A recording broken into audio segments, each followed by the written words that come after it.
Hey everyone, I really need to get this off my chest tonight. If you've ever had a secret that's eating you alive, you know that heavy ache in your chest that won't let you sleep. That's me right now, sitting here in the dark with my phone glowing, whispering this only to you. It started last summer when my little sister Mia had to move into our tiny apartment because she couldn't afford her dorm anymore. I told myself it would be fine. Alex, my boyfriend, was always so gentle, always with that soft, reassuring smile that made the whole world feel steadier. He never raised his voice, never pushed. Just warmth. I thought having her here would be like old times, a little crowded but cozy. I'm just an ordinary 26-year-old office worker. 2 years with Alex, 24, soft-spoken. The kind of guy whose smile lingers on you like sunlight you didn't know you needed. Maya's 19, still figuring things out, eyes wide and hopeful in a way that sometimes makes me feel older than I am. Our apartment has these painfully thin walls and only one bathroom, so everything feels close. Too close sometimes. At first it really did feel nice. The three of us sharing quick breakfasts before I rushed to work, laughing over dumb shows on the couch at night, the smell of popcorn mixing with Alex's vanilla cedarwood scent that always seemed to fill the rooms. A cheaty smile at her the same way he smiled at me, easy and kind. I told myself I was being paranoid.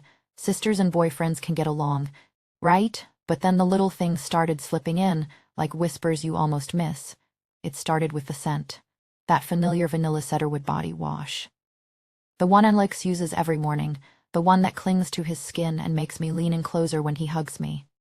One evening Mia came out of the shower in her oversized hoodie, still damp hair curling at the ends, and when she hugged me goodnight I caught it. Strong. Fresh.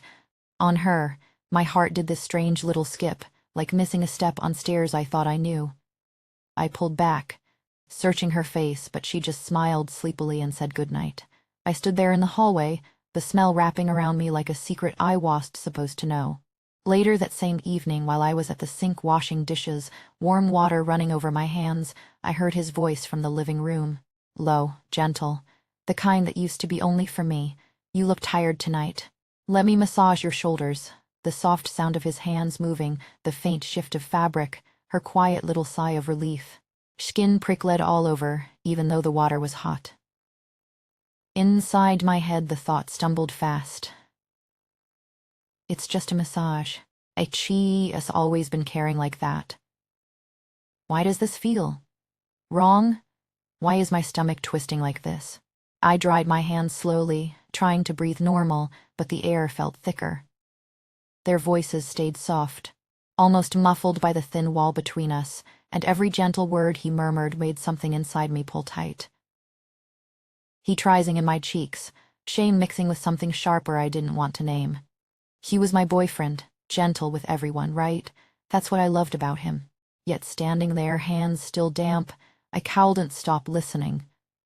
Couldn't stop imagining how close he must be sitting to her on that couch, how his fingers might press just enough to ease the tension from her shoulders, the way his breath probably felt warm when he leaned in to ask if it was okay. I told myself to walk in and join them, smile like nothing was happening, but my feet stayed rooted. My pulse kept racing in this confusing rhythm.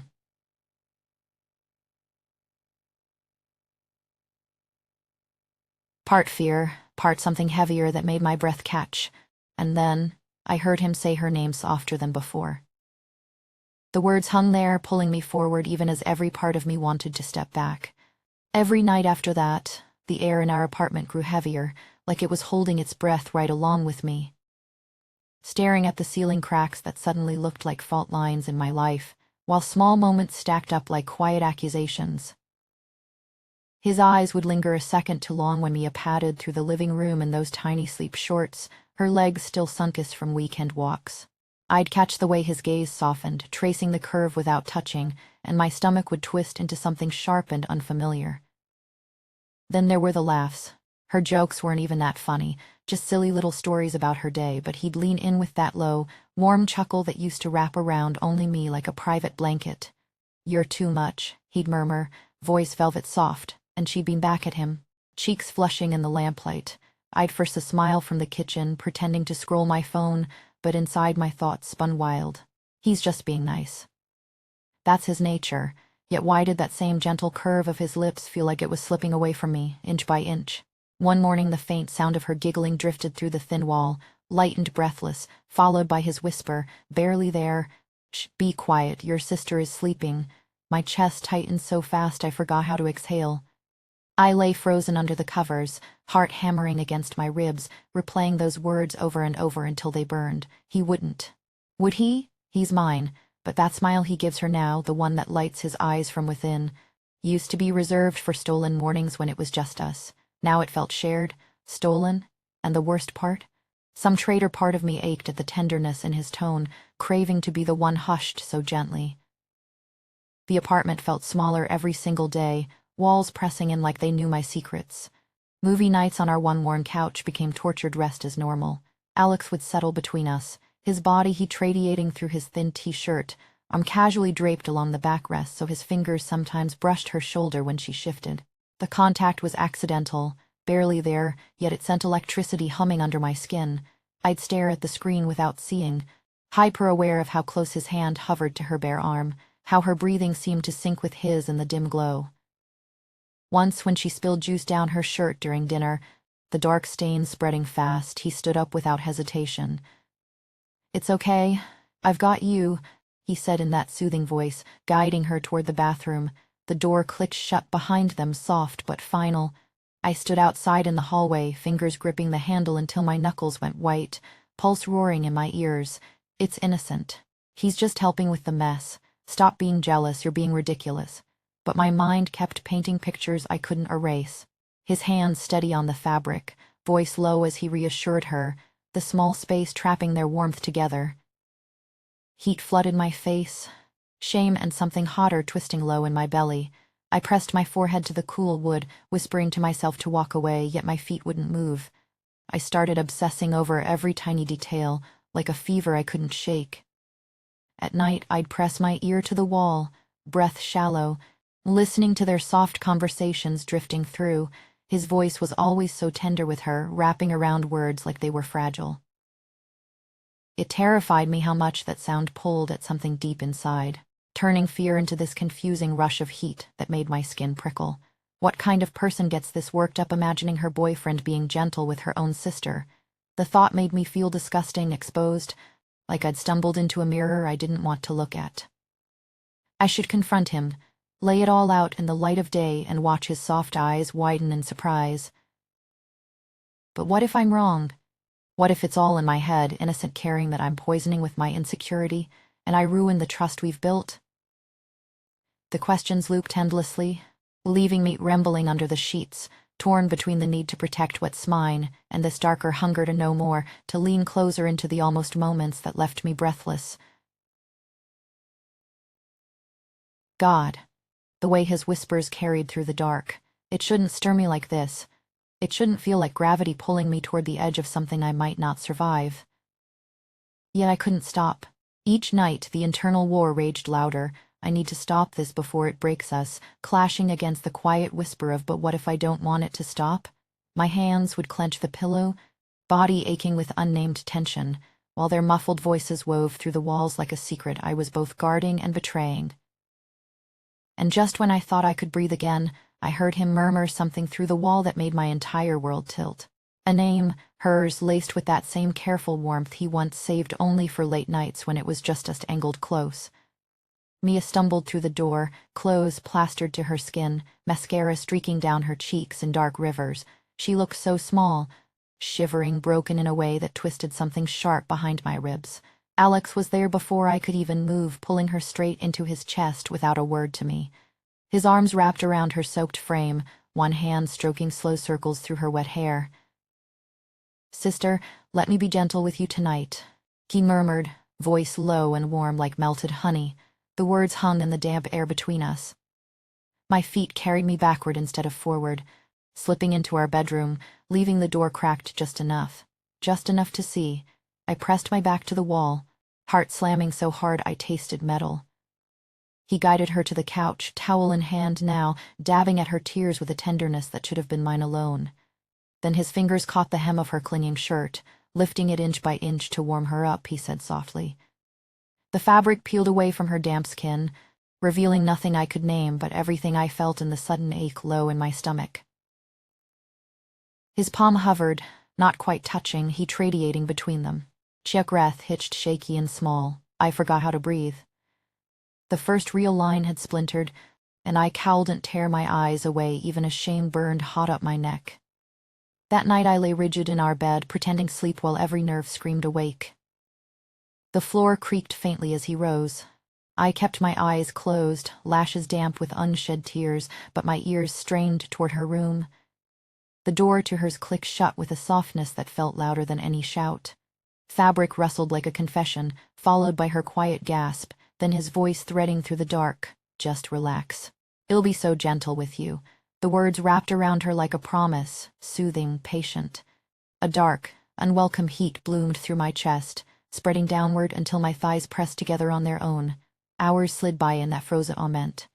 When he finally slipped back into our bed, the vanilla cedarwood scent of him now carried faint traces of her warmth. He leaned down, pressing the softest kiss to my forehead with that same gentle smile curving his lips. I stayed silent, tears slipping sideways into the pillow. The line was just crossed. It had vanished completely. It settled into a secret rhythm after that, stealing my sleep night by night. He would wait until my breathing evened out, or at least until I pretended it had. Then the soft pad of his feet toward her door. Sometimes the wall carried fragments, her breath catching in little waves, his low assurances weaving through like a lullaby meant to calm and ignite at once. You're safe with me, let it happen slow. The sounds never loud, always hushed and intimate, yet they vibrated straight into my bones. In the mornings he moved through the kitchen with that warm, easy smile, flipping pancakes for both of us like nothing had shifted. Sleep well? A cheaty ask, eyes soft on mine while the faint vanilla cedarwood still clung to his skin. I'd nod, forcing a smile that tasted like ash, telling myself this was temporary. It helped her feel loved. It didn't change the way his fingers still found mine under the table sometimes.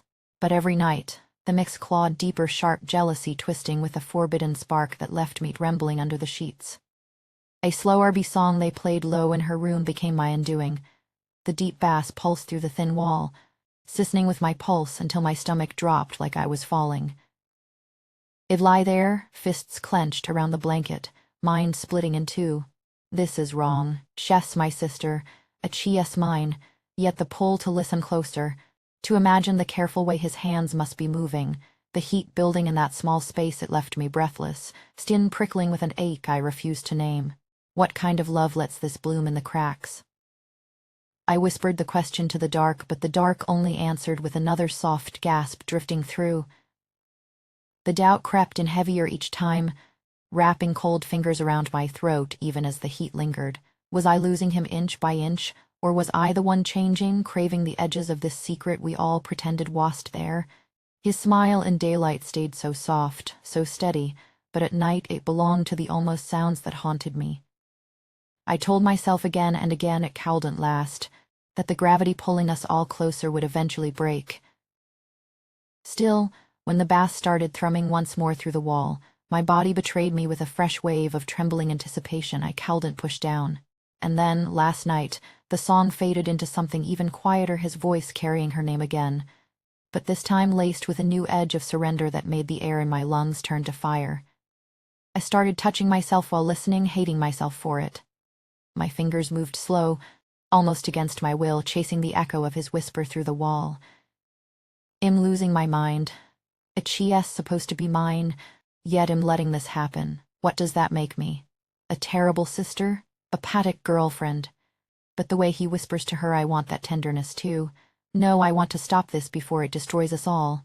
The guilt was crushing, pressing down until my chest ached with every shallow breath, yet I couldn't bring myself to end it. Every night the same war inside me, tearing softer each time until the line between shame and need blurred into one trembling ache. Last week everything broke. I came home early from work, keys still in my hand, the apartment to quiet at first. Then I heard it, that low, velvet murmur drifting from the living room.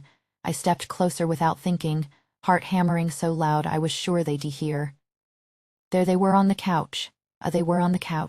His hands resting with such careful patience on her shoulders, that soft smile curving his lips as he leaned in. Sister, you feel so good, he said, voice wrapped in gentle promise, like he was cradling something fragile and precious. Mia saw me first. Her eyes widened, body freezing under his touch. Alex looked up slowly, still gentle. No panic, just that same warm patience.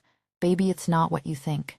She needed me. Rage, heartbreak, and a shameful spark of heat crashed over me all at once. I screamed until my throat burned raw, tears flooding hot down my cheeks. Then everything went silent, the kind of silence that swallows sound whole. That night we all sat on the couch in heavy silence, the vanilla cedarwood scent still hanging thick in the air like a confession no one could take back. No one moved. No one spoke for what felt like hours. I kept stealing glances at his hands, remembering how they looked on her.